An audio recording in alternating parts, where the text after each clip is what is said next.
I'm Cassidy Thornton, 28 years old, and 3 weeks ago, my father stood up at our family reunion, grabbed the microphone, and said something about me in front of 68 relatives that I will carry with me for the rest of my life. We only have one daughter we're proud of. That's what he said, and he was looking straight at my older sister Briana when he said it. For 22 years, my family called me the burden. The premature baby who cost too much, the quiet sister nobody defended, the daughter who sat at the end of every table while Briana got the tuition, the praise, the love.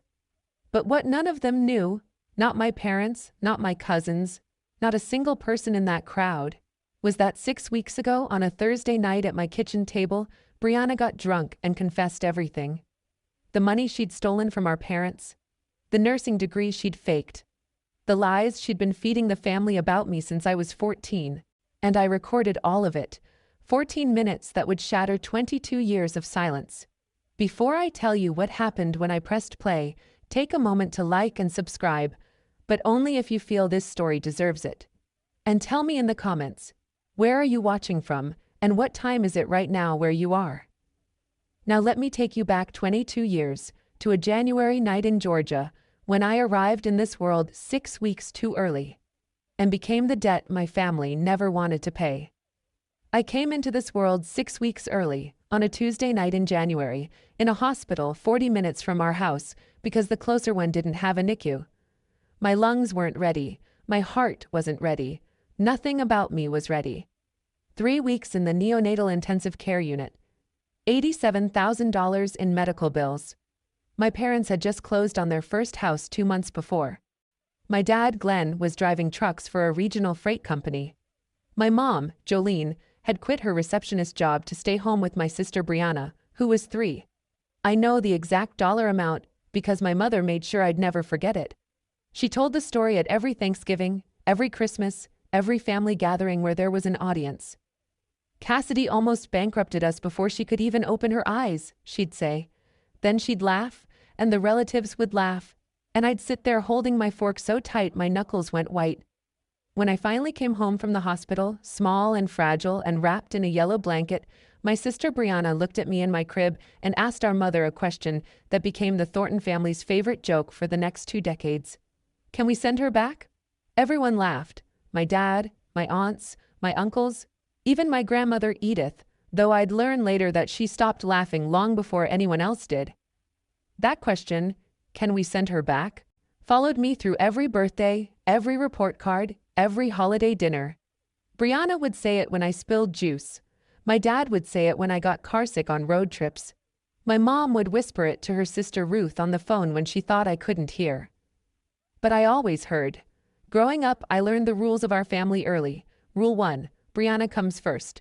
Rule 2, if something goes wrong, it's probably Cassidy's fault. Rule 3, don't complain about rules 1 and 2. When I was 10, I won first place in the county writing contest. My English teacher, Mrs. Hadley, called the house to congratulate my parents. My mom forgot to come to the award ceremony.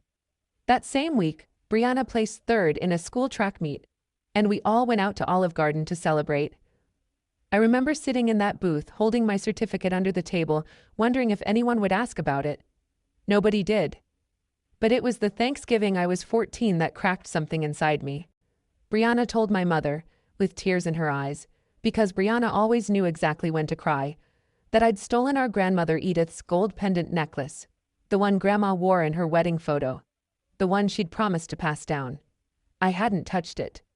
I hadn't even been in Grandma's bedroom that weekend. It didn't matter. My mother believed Briana instantly. I was dragged in front of 12 relatives in the living room and told to kneel and apologize to my grandmother for being a thief. I knelt. I cried. I said I was sorry for something I didn't do. 2 weeks later, the necklace turned up in Briana's dresser drawer. My mother's explanation? It must have gotten mixed in with the laundry. Nobody apologized to me. Not my mother, not Briana, not anyone. That night, I found my mother's old journal in the hallway closet. I don't know why I opened it. Maybe I was looking for proof that she'd loved me once. Instead, I found this line, dated the year I was born. Sometimes I wish we'd stopped at 1. I read it 7 times. I kept hoping the words would rearrange themselves. They didn't. I left home the summer I turned 18. I'd earned a partial scholarship to a state college 2 hours away. Nothing Ivy League, but I was proud of it. I needed my parents to cover the remaining $4,000 a semester. I brought the financial aid letter to dinner like I was presenting a case before a jury.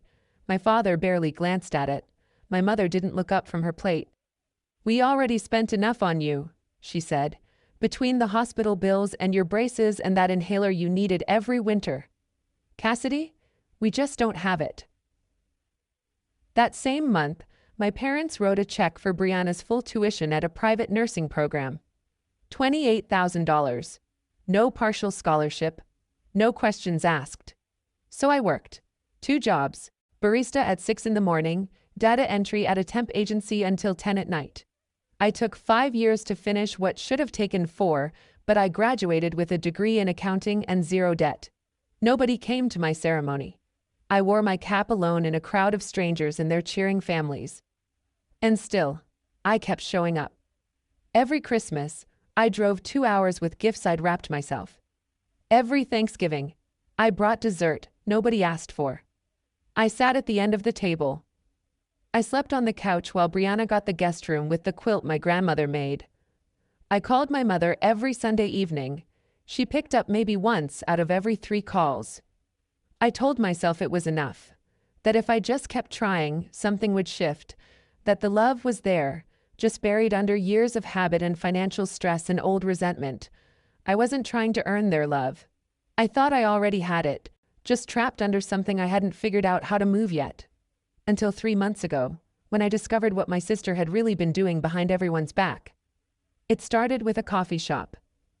I was grabbing a latte before work on a Tuesday, when I saw a woman waving at me from a corner table. It took me a second. Then I recognized her.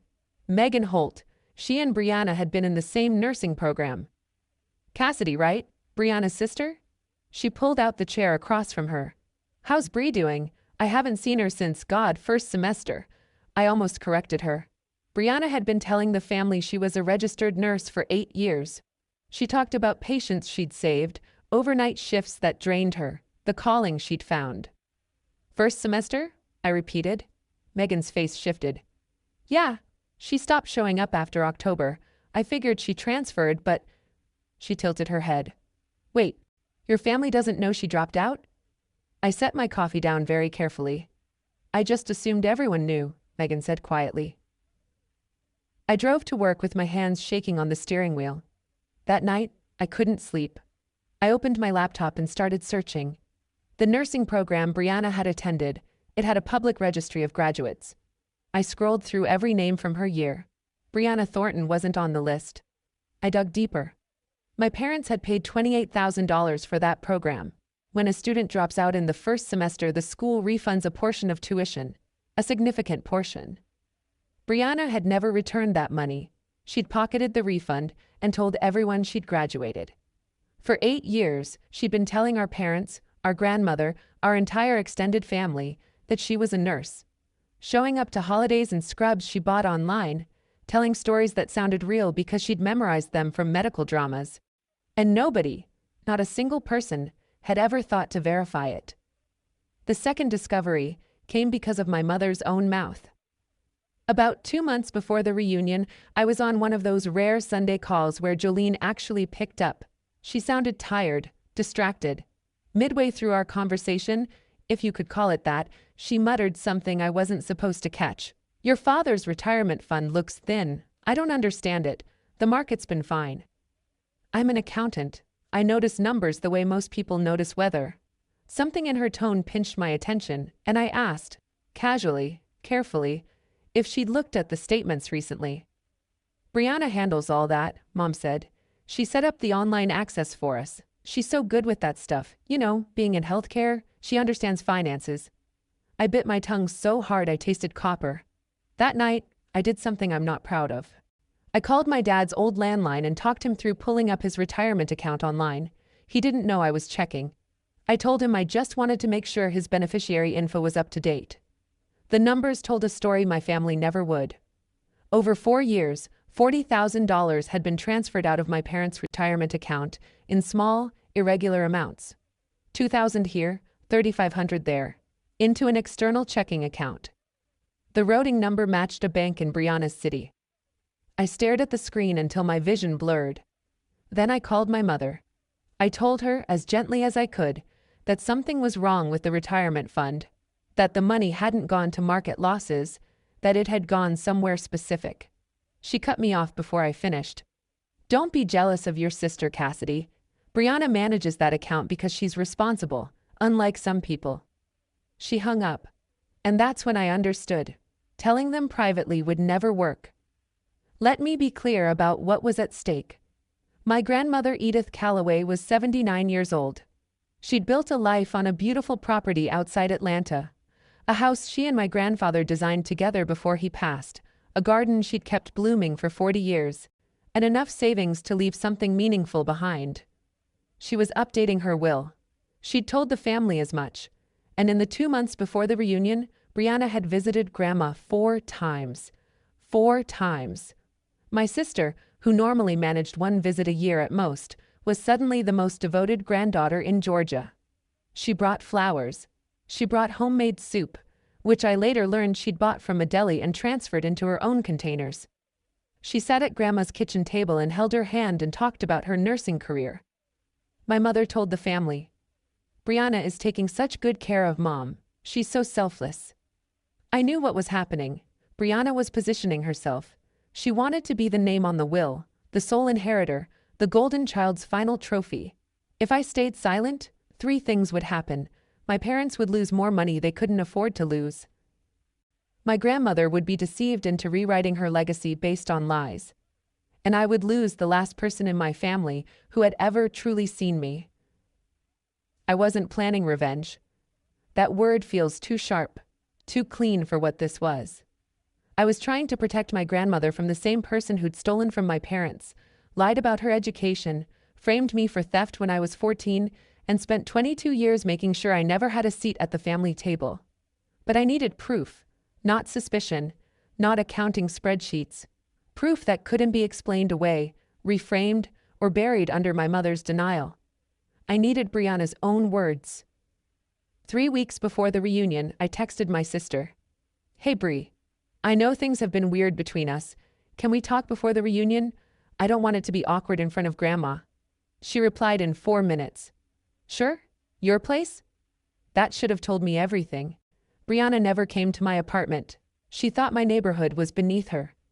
But the reunion was 3 weeks away, and she needed me quiet and cooperative in front of Grandma Edith.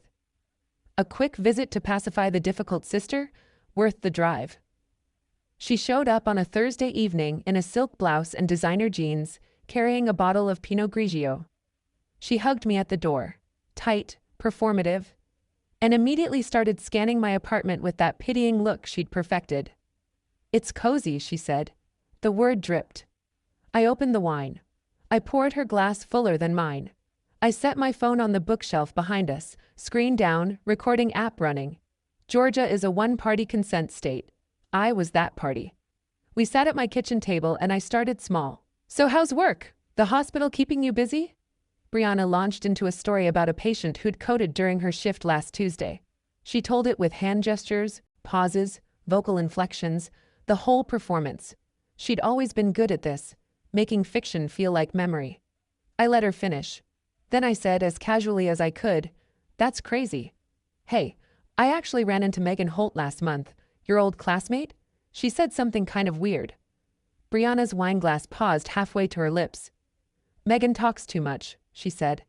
Her voice dropped half an octave. And I knew. The mask had a crack. I didn't push immediately.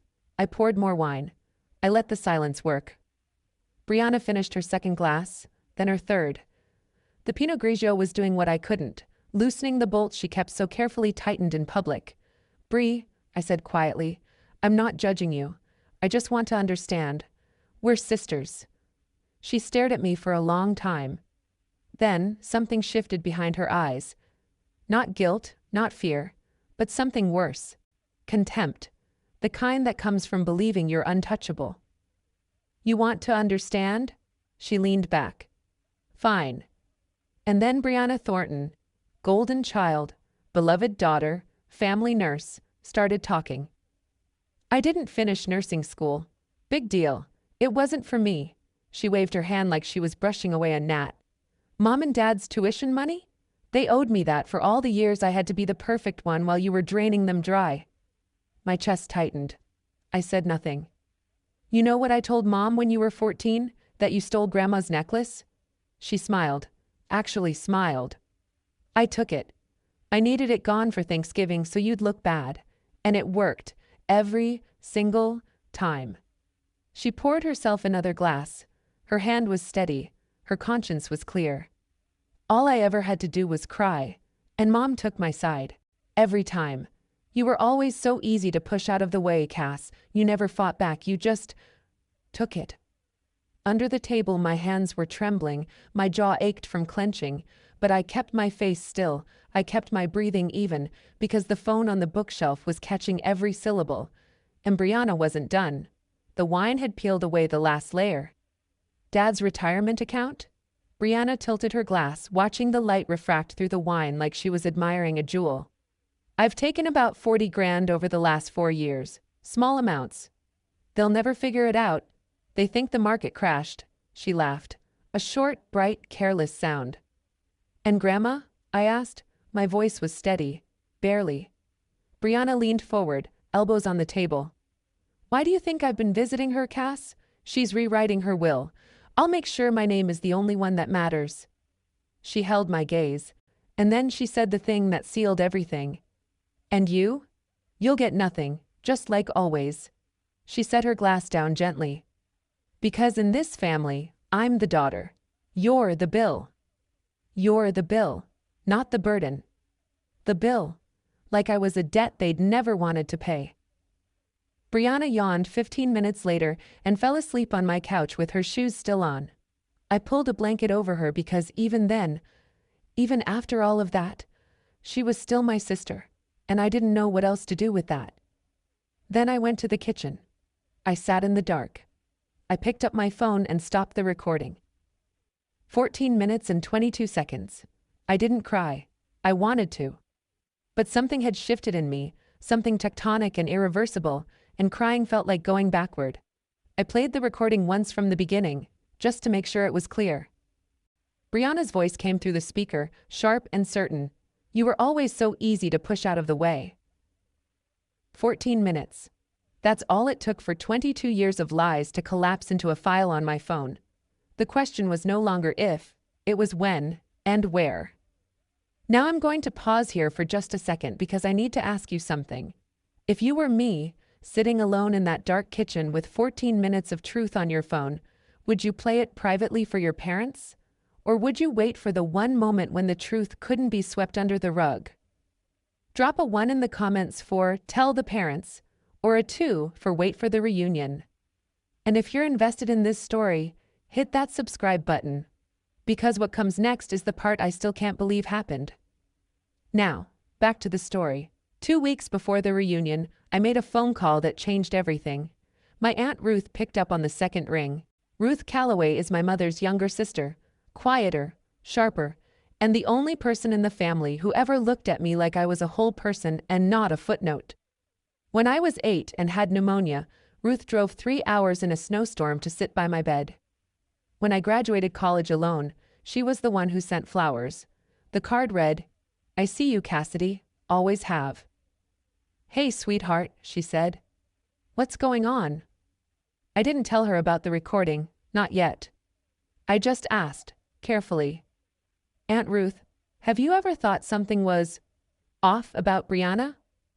The line went quiet for so long I thought the call had dropped. Then Ruth exhaled slowly. I've been watching your sister for years, Cass.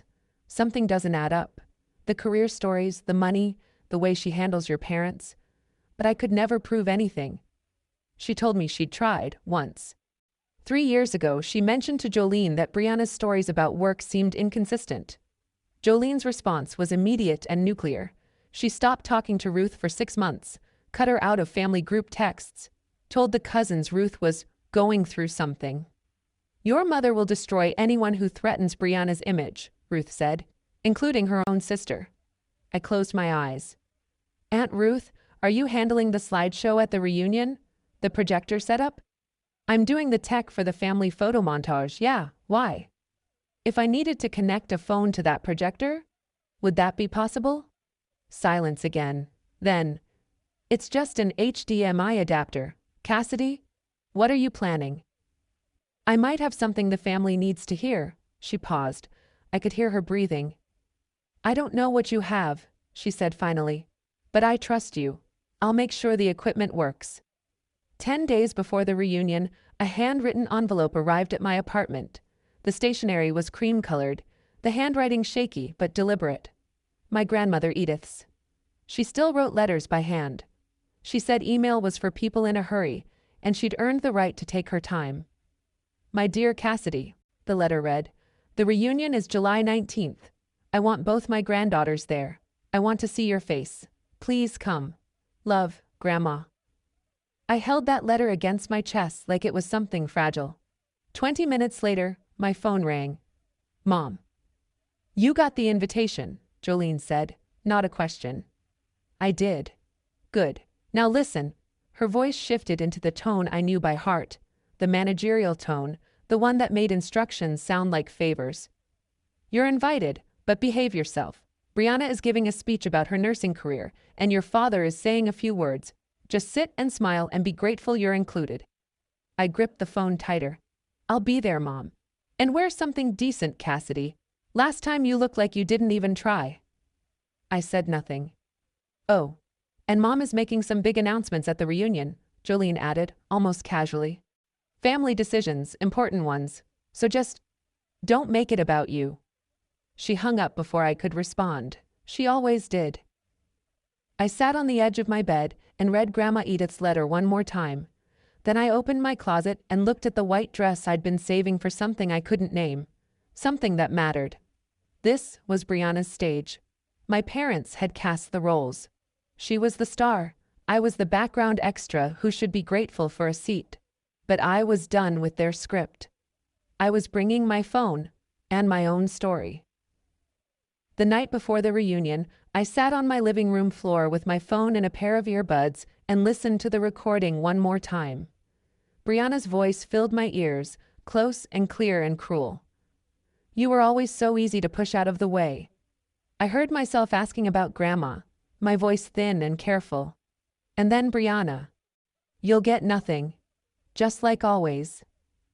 My hands were shaking when I pulled the earbuds out. I almost deleted it. I want you to know that.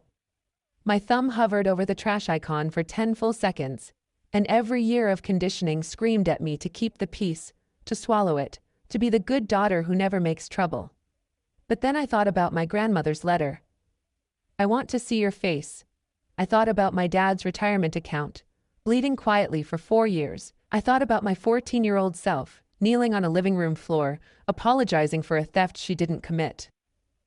I put the phone in my bag. That evening, I called Aunt Ruth one last time. Is the projector ready? HDMI adapter, external speakers, everything's set for the slideshow, she said. Cassidy, whatever you're doing, are you sure? I'm sure. A long pause. Then I'll make sure it works. You just have to plug in.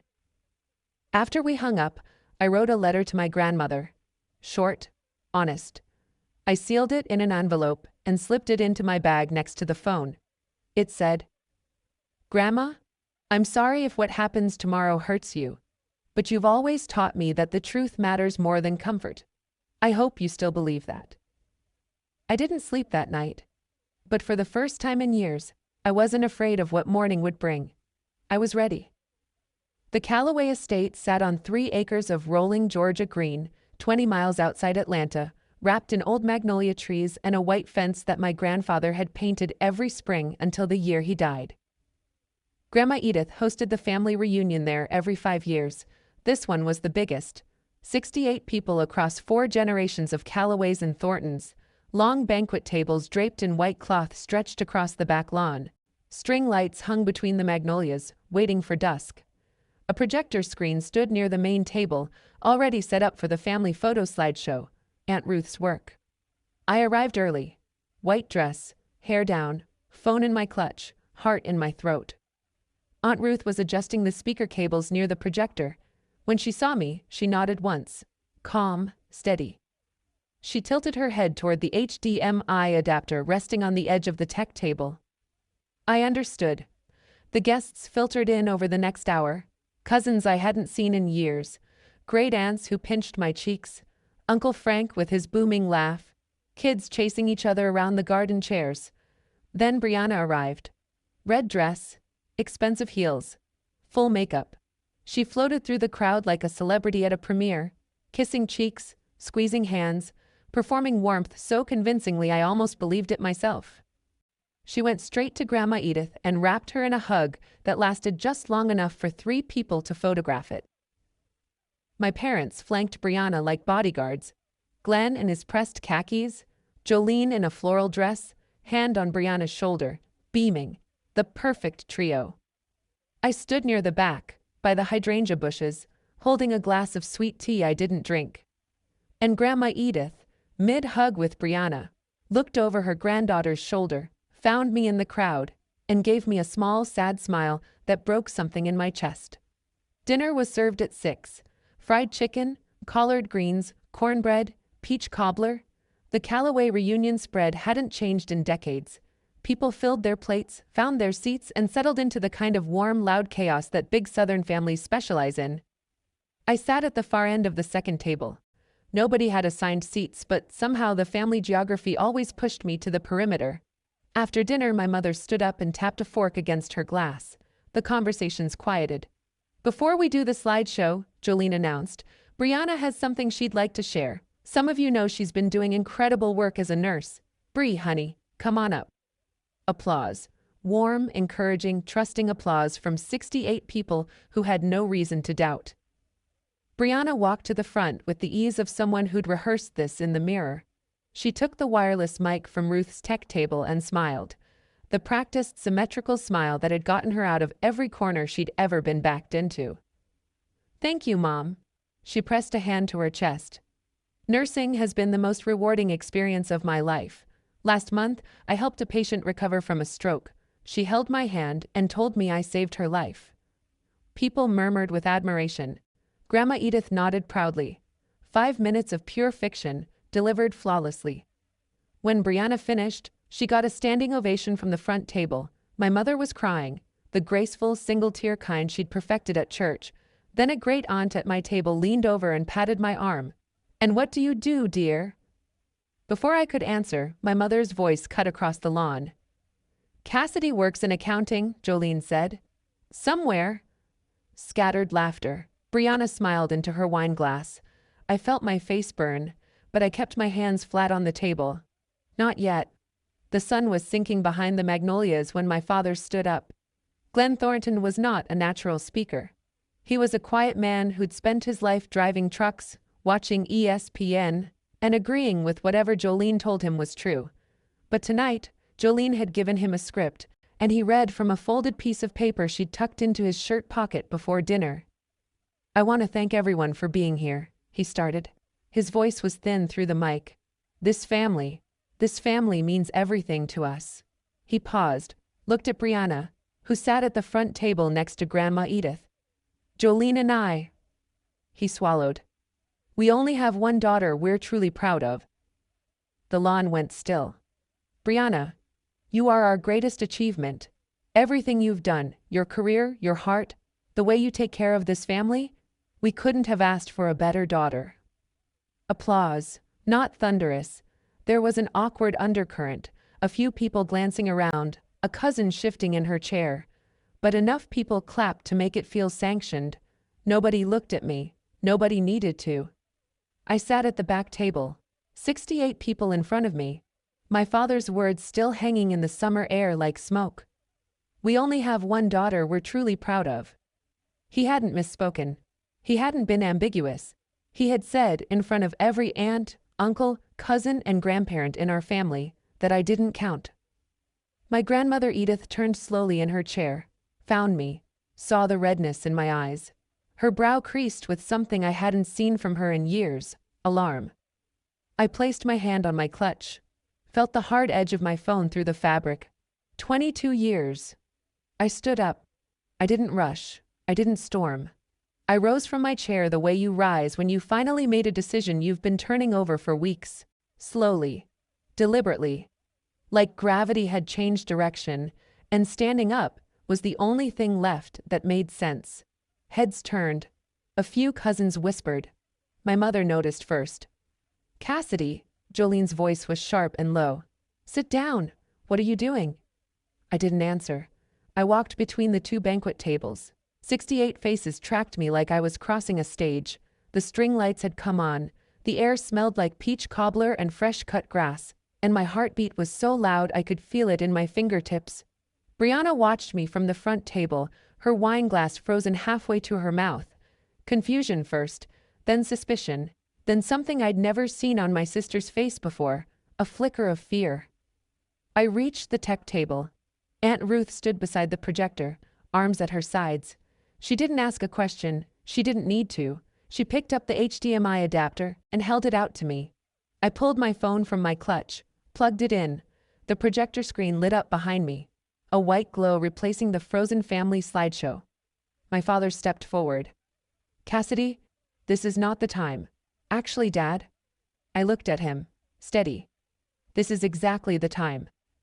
I opened the audio file, 14 minutes and 22 seconds. The timestamp on the screen was visible to everyone. My thumb pressed play. And then Briana's voice, loud, clear, unmistakable, poured out of the outdoor speakers and across the lawn where 68 members of our family sat in the cooling Georgia evening. I didn't finish nursing school, big deal. Briana's real face went white as her recorded voice filled the air. The first thing I noticed was the silence, not the polite kind that settles over a room during a speech. This was something heavier, the silence of 68 people realizing all at once that something they hadn't expected was about to change everything they thought they knew. Briana's recorded voice rolled out from the speakers like a confession played in a courtroom. I didn't finish nursing school, big deal, it wasn't for me. Mom and Dad's tuition money? They owed me that for all the years I had to be the perfect one. Someone at the second table set their glass down. The tiny clink of crystal on wood sounded like a gunshot in the quiet. My mother launched out of her chair. She moved toward the projector with both hands raised, eyes wild. Turn it off, Cassidy, turn it off right now. She was 3 steps away when my grandmother's voice cut through the air like a blade. Jolene. My mother froze. Grandma Edith hadn't raised her voice. She didn't need to. 79 years of quiet authority did the work for her. She gripped the arm of her chair and looked at her daughter with an expression I'd never seen on her face. Not anger exactly, but a devastation that preceded it. Sit down. Edith's voice trembled, but every word was iron. I want to hear every word. My mother sat, like a child who'd been caught standing on the table. Briana was on her feet now, hands shaking, the red dress suddenly too bright against her ashen face. That's taken out of context. She set me up, But the recording didn't care about context. The recording just kept going. Briana's own voice, cheerful and careless and 3 glasses deep, filling the summer air with truths she never meant to share. By minute 4, the recording had reached the money. Dad's retirement account? Briana's voice was almost gleeful on the playback. I've taken about 40 grand over the last 4 years, small amounts. They'll never figure it out. They think the market crashed. Recorded Briana laughed. The real Briana didn't. My father, still standing near the mic at the front, lowered himself into the nearest chair like his legs had stopped working. The color drained from his face in real time. I watched a man who had stood in front of his family and erased one daughter to praise another, suddenly realize that the daughter he'd praised had been robbing him. That's our retirement, Glenn whispered. But the mic was still on, and everyone heard it. Jolene turned to Briana. Tell me that's not true. Her voice cracked down the middle. Tell me, Briana. Mom, I can explain. It wasn't like that. I was going to pay it back. The recording cut her off. Briana's own voice again, bright and unbothered. Mom believes everything I say. All I have to do is cry and she takes my side. My mother's hand went to her mouth. A sound came out of her. Not quite a cry, not quite a gasp, something between the two that I think only happens when you hear your own manipulation described to you by the person who weaponized it. Around the tables, the reactions rippled outward. Uncle Frank crossed his arms and shook his head slowly. A cousin's wife leaned over and whispered something urgent to her husband. Two of the older aunts exchanged a look that carried 30 years of suspicion, finally confirmed. And Grandma Edith sat perfectly still, her hands folded in her lap, listening to every word with the careful attention of someone assembling a verdict. Then came minute 6. And the necklace. "You know what I told Mom when you were 14? That you stole Grandma's necklace?" Recorded Briana's voice was warm with wine and self-satisfaction. "I took it.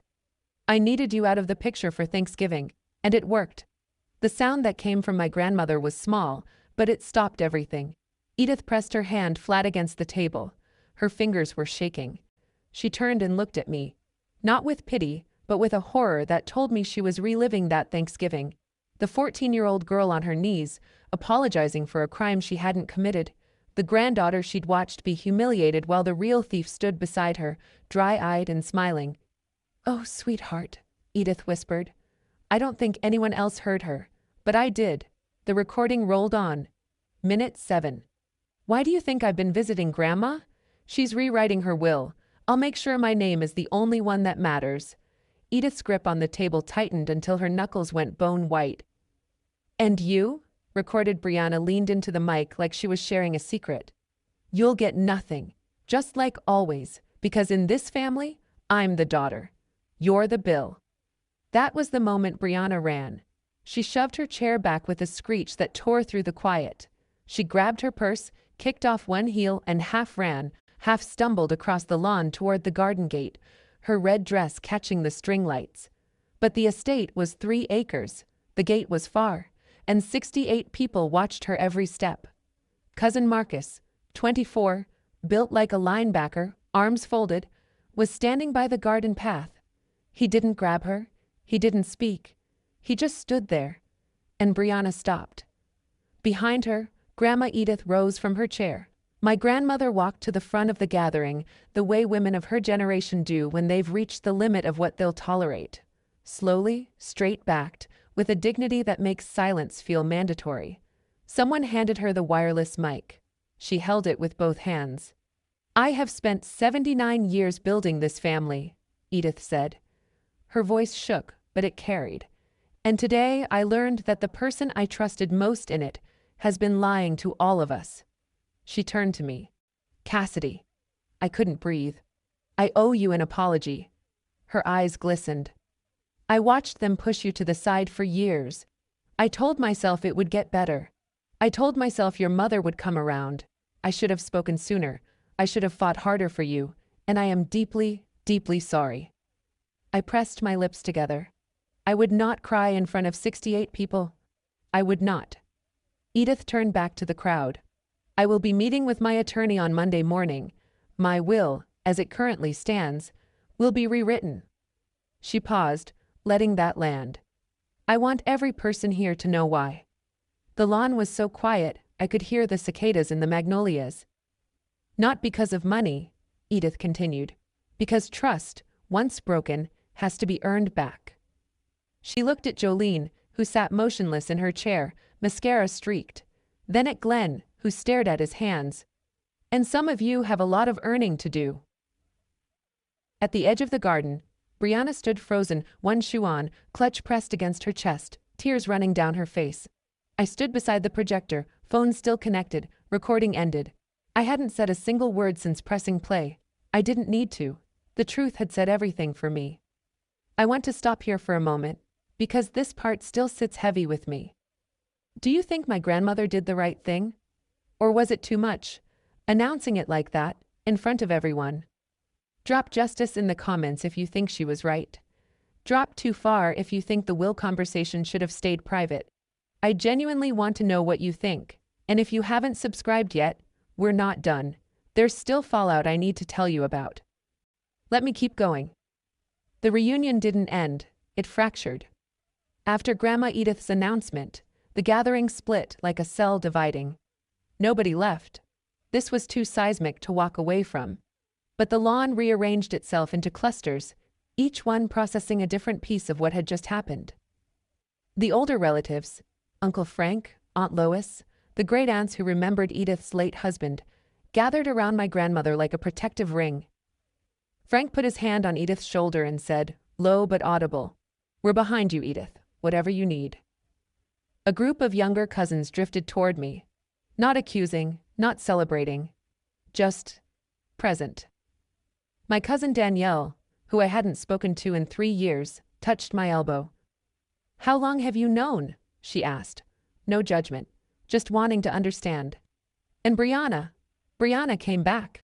She walked across the lawn with mascara streaked to her jawline and her voice pitched in that exact register she'd used her whole life to escape consequences.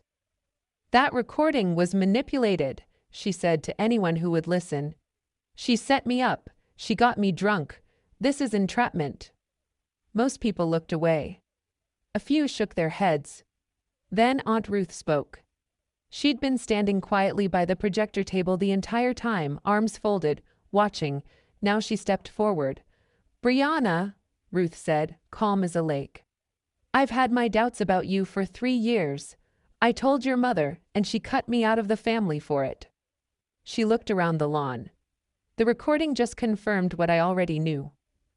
Jolene, silent until now, turned on me. Her voice was raw. "How could you do this to your family, Cassidy?" I looked at my mother. 22 years of swallowed words sat in my throat. "I didn't do this, Mom. Briana did. I just stopped hiding it."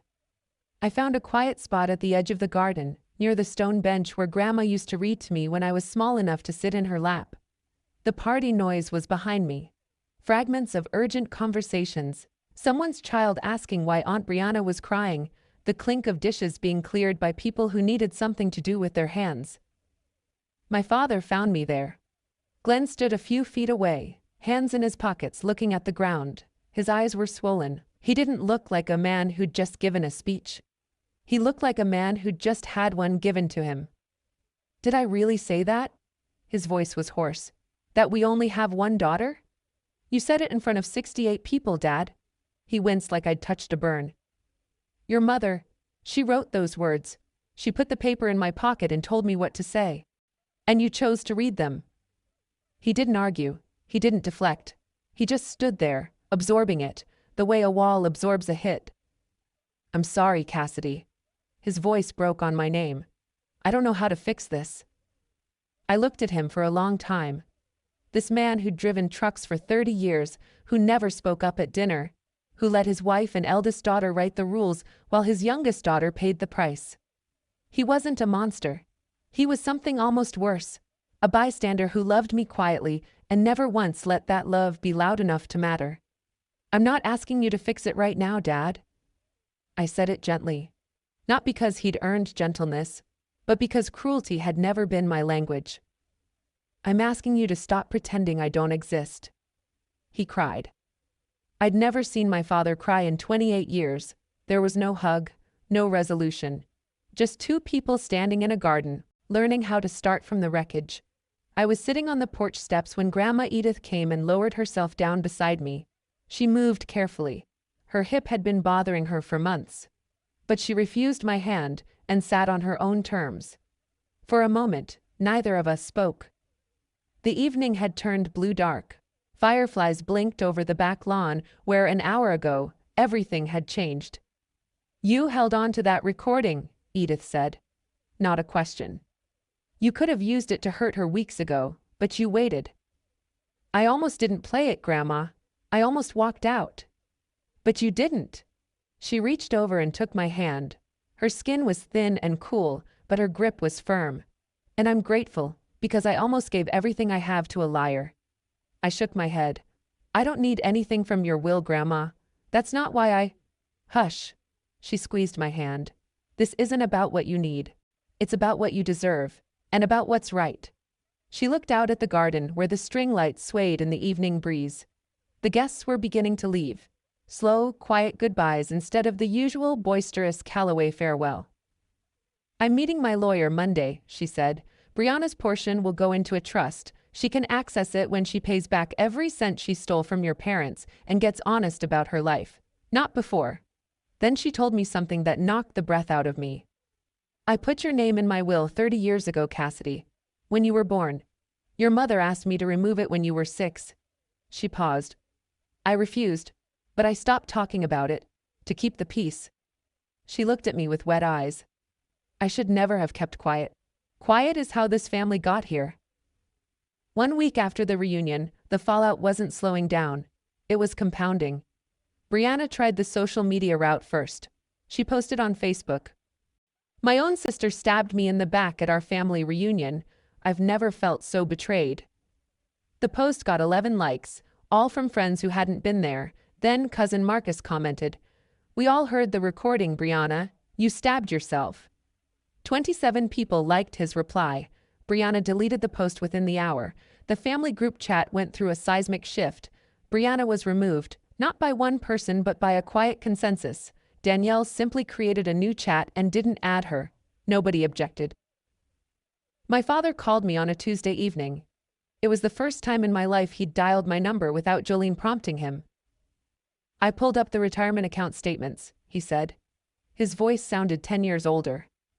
She took more than we thought. $42,300. Cass, it's all documented. The transfers, the dates, everything. I closed my eyes. What are you going to do? Your mother and I are meeting with a financial advisor this week. And maybe a lawyer. He paused. I should have listened to you when you called. Yeah, Dad, you should have. There was something else, too. The nursing career. The one Briana had performed so beautifully at the reunion. The one she'd used to impress Grandma and charm the family. It fully unraveled. A cousin who worked in healthcare asked around. Briana wasn't a nurse. She wasn't even a certified nursing assistant. She was a receptionist at a chiropractic clinic 30 miles from her apartment. She answered phones and scheduled appointments. She'd been doing it for 6 years. Every story she'd told, every patient she'd saved, fiction, every word. 2 weeks after the reunion, my mother called. I almost didn't pick up. My phone sat on the kitchen counter, vibrating with her name, and I watched it ring twice before I answered. Cassidy? Her voice was small. Smaller than I'd ever heard it. Deflated, like someone had let the air out of the woman who'd controlled our family's narrative for 25 years. I didn't know about the money, she said. Or the necklace. I swear to you I didn't know. I believe you didn't know about those things, Mom. I kept my voice level. But you knew how you treated me. You didn't need a recording to know that. Silence. The kind that stretches until it becomes its own answer. I was so scared when you were born. Her voice cracked. The doctors told us you might not survive the first night. And then you did, and the bills came and your father and I were drowning. She stopped. Started again. I think I blamed you for something that wasn't your fault, and once I started, I couldn't figure out how to stop. I gripped the phone. Part of me, the 14-year-old girl still kneeling on that living room floor, wanted to hang up. Another part of me, the part that had spent 22 years calling every Sunday, held on. Can you forgive me? She whispered. I'm not ready for that yet, Mom. I said it without cruelty, without edge, just honest. But I'm not closing the door. A long, shuddering breath on her end. If you want a relationship with me, I continued, it starts with honesty. No more choosing sides. No more erasing me from the family. No more letting Briana write the story. She didn't argue. She didn't deflect. She just said, okay. It wasn't resolution. But it was the first honest word she'd said to me in 22 years. 3 weeks have passed since the reunion. That brings us to now. To today, as I'm telling you this story. Grandma Edith met with her attorney the Monday after the reunion, just as she promised. The new will divides her estate fairly among her children and grandchildren, but Briana's portion is held in a conditional trust. The terms are straightforward. Briana must repay every dollar she took from our parents' retirement account and provide verified proof of employment and education before the trust releases. No loopholes, no shortcuts, just accountability. My father and his financial advisor combed through 4 years of statements. The total wasn't $40,000, it was $47,200. Briana had been skimming right up until 2 months before the reunion. Glenn and Jolene are consulting a lawyer about their options. They haven't filed anything yet. I think part of them is still in shock. Briana hasn't spoken to anyone in the family. Her apartment in Augusta is empty. A cousin drove by to check. The word through the family grapevine is that she moved to Nashville to live with her boyfriend. She hasn't returned a single call. As for Aunt Ruth, Grandma Edith invited her back into the family circle the day after the reunion. 3 years of silence, broken by a single phone call. Ruth told me later that Edith said, "I should have listened to you. I should have listened to both of you." Last week I received an email from my grandmother. No formal language, no legal talk, just one line. "Come visit me anytime, sweetheart. The guest room is yours. It always was." I read that email 4 times. And unlike my mother's journal entry from 22 years ago, the one that said she wished she'd stopped at 1, these words didn't make me wish they'd change. They were exactly right. It's a Thursday evening. I'm sitting in my apartment, the same kitchen where Briana drank 3 glasses of Pinot Grigio and dismantled 22 years of her own lies. The wine stain on the table is still there. I haven't cleaned it. I'm not sure why. People keep asking me if I feel guilty, if I regret playing the recording, if I wish I'd handled it differently. Here's my honest answer.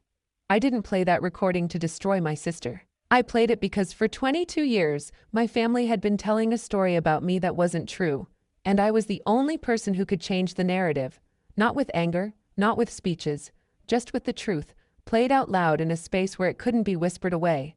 Do I wish it hadn't come to that? Every single day. But I know what would have happened if I'd stayed silent. My grandmother would have left her legacy to a liar. My parents would have lost more money they couldn't afford, and I would have spent the rest of my life sitting at the end of the table, hoping someone would notice I was there. I'm done hoping, not in a bitter way, in a free way. I still love my parents. I still love my sister. That's the part people don't understand about setting boundaries. It's not about stopping love. It's about stopping the part where love gets used as a leash. My phone buzzes, a text from my dad. "Thinking of you today." 3 words. No apology, no grand gesture. Just acknowledgement that I exist. That I'm his daughter too. It's not perfect. It's not the family I wished for when I was 10 years old, pressing a writing contest certificate against my chest in an empty auditorium. But it's real. And real is enough for now. Last Saturday, I drove to Grandma Edith's estate. The reunion tables were gone. The projector was packed away. The string lights still hung between the magnolias, but they were off now. Just thin, dark wires against the Georgia sky. Grandma was waiting on the porch in her rocking chair, a pitcher of sweet tea sweating on the side table. She waved when she saw my car turn into the driveway, and something about that wave, small, eager, like a kid spotting a friend at school, made my chest ache in the best possible way. I sat beside her. We didn't talk about Briana. We didn't talk about the recording, or the will, or my mother's phone call. We talked about her garden. The hydrangeas were blooming late this year. We talked about my job. I'd been offered a small